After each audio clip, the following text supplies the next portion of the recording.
School से suspend कर दिया जाता है। इसके बाद सोफिया सिस्टर रेबिका से कहती है कि आपको इस स्कूल की रेपुटेशन बचाई रखनी है तो आपको बॉयज के कमरों की भी तलाशी लेनी चाहिए, जिस पर सिस्टर रेबिका जेसन और उसके दोस्तों के कमरों की तलाशी लेते हैं और उन्हें जेसन के बेड से शराब की बोतल मिलती है। दरअसल ये काम भी सोफिया ने ही किया होता है, लेकिन जेसन टीचर्स को कहता है कि मुझे नहीं पता कि ये बोतल कहाँ से आई और किसने रखी है। अगर आपने मुझे सस्पेंड कर दिया तो उस काम के लिए मेरी लाइफ बर्बाद हो जाएगी, जो काम मैंने असल में किया ही नहीं। और अगर मेरे डैड को ये बात मालूम हुई तो इस बार वो मेरी जान ले लेंगे। ये सुनकर सोफिया उन्हें एक सुझाव देती है, जिसमें जेसन की सजा ये होगी कि वो 1 हफ्ते तक स्कूल के वो सारे काम करेगा जो अक्सर यहाँ की सिस्टर्स किया करती है, और जेसन भी इसके लिए मान जाता है। अब इसके बाद हमें पास्ट का एक सीन दिखाया जाता है कि किस तरह सोफिया ने सोशल मीडिया पर जेसन को देखा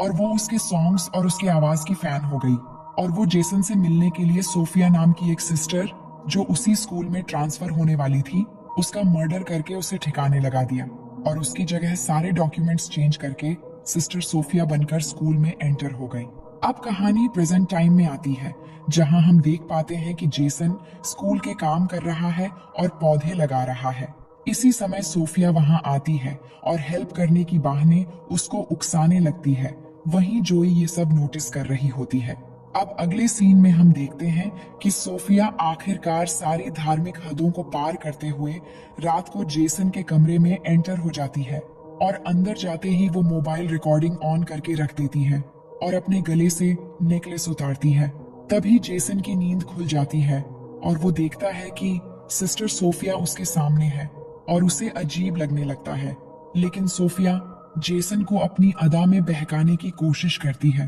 और पास आकर जेसन को किस करने लगती है। लेकिन जेसन को डर लग रहा था कि ये सब पाप है और उन्हें ये सब नहीं करना चाहिए, पर सोफिया के मनाने पर वो उसकी बहकावे में आ जाता है और आखिरकार दोनों एक दूसरे के बिल्कुल करीब होकर इंटीमेट हो जाते हैं। अब अगली सीन में हम देख पाते हैं कि जेसन रिग्रेट होकर चर्च में जाता है फादर से इस बात का कन्फेस करने के लिए कि उसे एक बहुत बड़ा पाप हो गया है। अब वो जैसे ही फादर से माफी मांगने लगता है, तभी वो देखता है कि वहाँ फादर की जगह सोफिया है और वो उधर ही आकर उसके गोद में बैठकर उसे किस करने लगती है और एक बार फिर से दोनों वहाँ पर इंटीमेट होने लग जाते हैं। अब इस इंसिडेंट के हुए 1 हफ्ता गुजर जाता है और जेसन अपने घर चला जाता है, जहाँ उसे सारा का मैसेज आता है जिसमें वो उसे रात की पार्टी के लिए इनवाइट करती है। वहीं सोफिया भी स्कूल से निकल रही होती है, पर तभी वो सिस्टर रेबिका को किसी और स्कूल के फादर से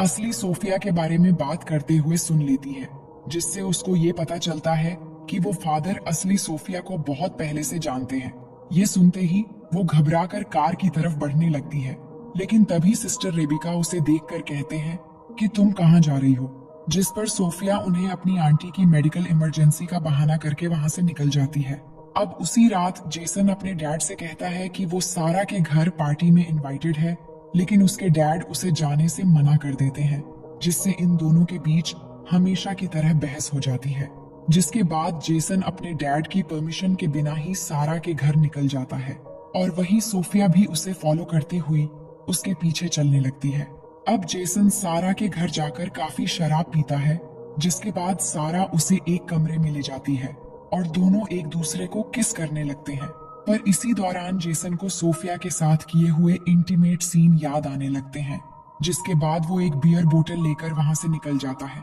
लेकिन उसको पुलिस खुलेआम बियर की बोतल के साथ पकड़ लेते हैं। पर तभी वहां सोफिया आकर पुलिस को बताती है कि जेसन मेंटली काफी डिस्टर्ब है और उन्हें वो कन्विंस करती है कि वो जेसन को जाने दे, जिसके बाद सोफिया की बात मानकर पुलिस उसे जाने देती है। अब जेसन सोफिया से कहता है कि वो नशे की हालत में घर नहीं जा सकता, इसलिए सोफिया उसे होटल के एक रूम में ले जाती है। वहीं हम देखते हैं कि जेसन की माँ उसके डैड को ये समझाने लगती है कि उन्हें जेसन को उसके पैशन के लिए 1 साल का समय देना चाहिए, जिस पर जेसन के डैड मान जाते हैं और उसे घर वापस लाने के लिए जाते हैं। वहीं इधर जेसन को रूम में लेकर आने के बाद सोफिया अपने